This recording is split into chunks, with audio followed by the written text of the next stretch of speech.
But we begin tonight with what it sounds like in the cities of Iran now after dark.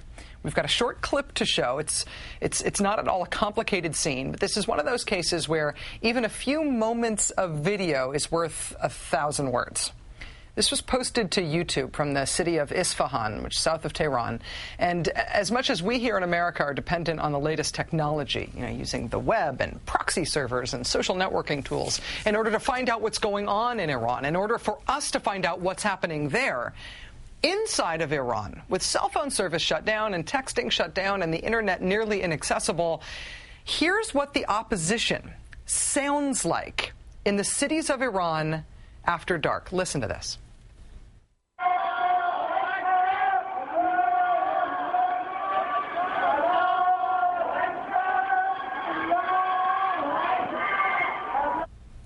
This is video uploaded to YouTube by an Iranian. It's people shouting to one another in the dark, rooftop to rooftop. Allahu Akbar, Allahu Akbar. God is great, God is great. Call and response. It's essentially an anonymous show of force. The opposition is alive, even if you can't see us. Today, further signs from Iran that the uprising there is not only alive, it may in some ways be succeeding.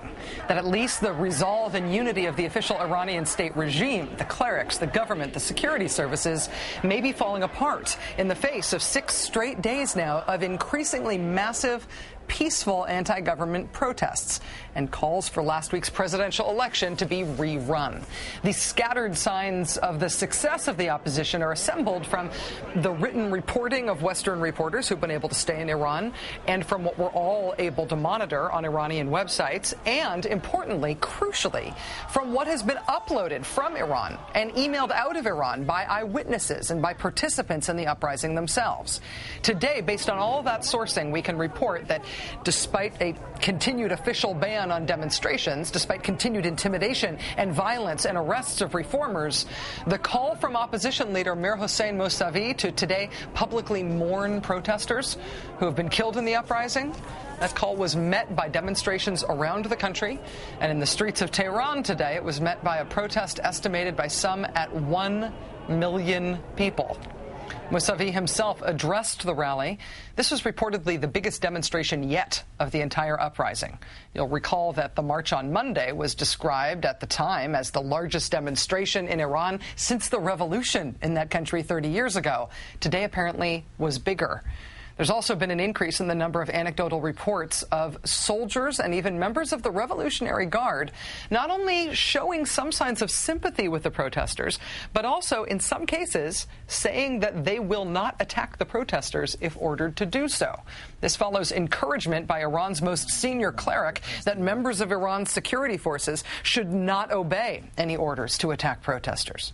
We can also report that there are cracks in the Iranian state media apparatus as the semi-official English language press TV service has started acknowledging the participation of hundreds of thousands of Iranians in these demonstrations, and as the government-run Fars news agency starts distributing images of the protests. We can also report, based on Farsi language news sources in Iran that have been translated by people who are helping out Nico Pitney over at the Huffington Post, that there was apparently a fight, or maybe even a few fights, inside the parliament today between members of parliament who are loyal to or opposed to President Mahmoud Ahmadinejad. So, fights in parliament. The Guardian Council meeting with the opposition candidates on Saturday.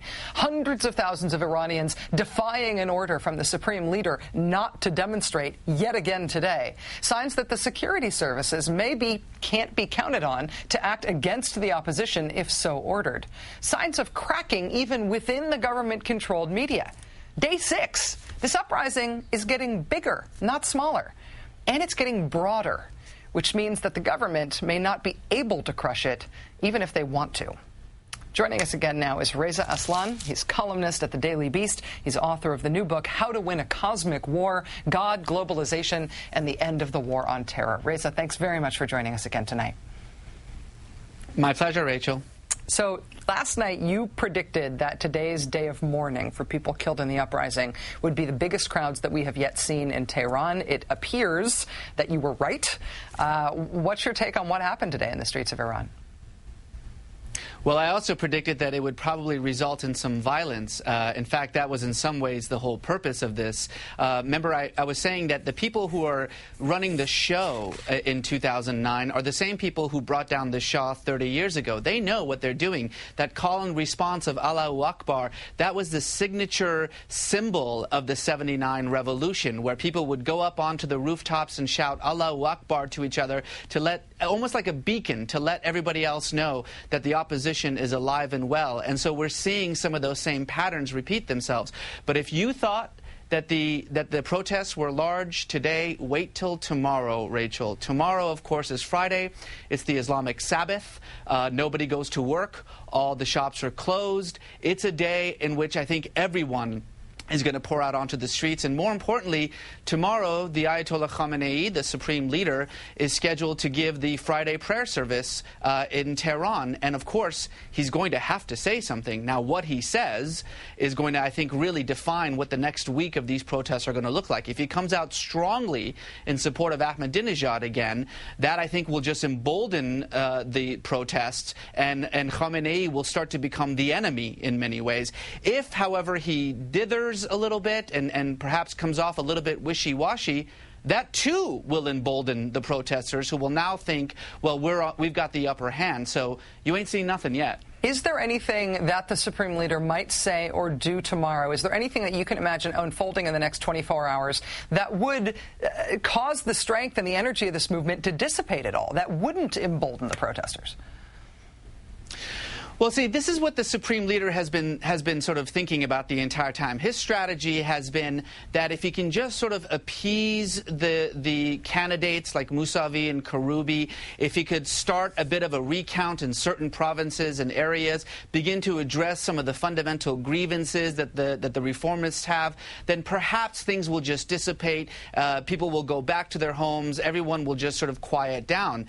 Of course, the exact opposite has happened. This is now day 7 of these protests, and every day has been larger than the day before. So this was a real strategic miscalculation on the part of the Supreme Leader. So he's going to have to come out and he's going to have to say something quite specific. Now, this is the thing about Khamenei, is that this is not the kind of man that he is. He's a very quiet person. He's always in the background. Although technically he has all the power in the country, he rarely, if ever, actually wields that power. He's somebody who just sort of steps in to moderate arguments between different groups. If one group gets too big, he comes in, shuts them down. If there's a sense of instability, he comes in, creates stability again. But by the fact that he sort of stepped out of this for so long, it's now completely out of his hands. Reza, as you mentioned, we did not see a mass show of force by the state today. They didn't roll in the tanks. There wasn't a major full frontal crackdown, at least on the demonstrators in Tehran, although we still are hearing scattered reports of violence on the side streets in Tehran and in cities outside of the capital city. Given that, I mean, I'm no expert on Iranian political dynamics, but I feel like I'm seeing some signs that the authorities are becoming less unified, that elements of the regime may be tilting toward the opposition. Does it seem that way to you as well? Are you seeing those signs? Yes, in fact, we have some reports, unconfirmed, of course, from my sources in Iran, who tell me that a number of high-ranking generals in the army, not the Revolutionary Guard, in the army have been detained by the Revolutionary Guard precisely because they have said that they refuse to fire on the protesters were that order to be given. Now, the truth is I'm not sure if that order can be given any longer for 2 reasons. And we have to sort of go back to 1999, the last time that there was a real uprising in Iran. The difference between then and now, then, of course, the security services cracked down hard. There was a real just bloodletting that took place, a real brutal suppression of the protesters. The difference now is that, A, these are not just kids. These are not just college students. They're not just reformists. Some of them, the Rafsanjanis, the Khatemis, these are the pillars of the Islamic Republic. They're the people who actually brought the Islamic Republic to fruition 30 years ago. So you can't just open up fire on these people. And secondly, unlike in 1999, In the 21st century, there is no such thing as a media blackout. Everything that happens in Iran, we will know about in real time sometimes. So they can't hide behind sort of a blackout of the media. They know that whatever they do, the entire world is going to see. That's absolutely true. Reza Aslan, columnist at the Daily Beast, author of the new book, How to Win a Cosmic War, God, Globalization, and the End of the War on Terror. Thank you again for your time tonight. You were so close to right last night. I felt like we had to go back to you tonight just for luck. Thanks, Reza. Take care now.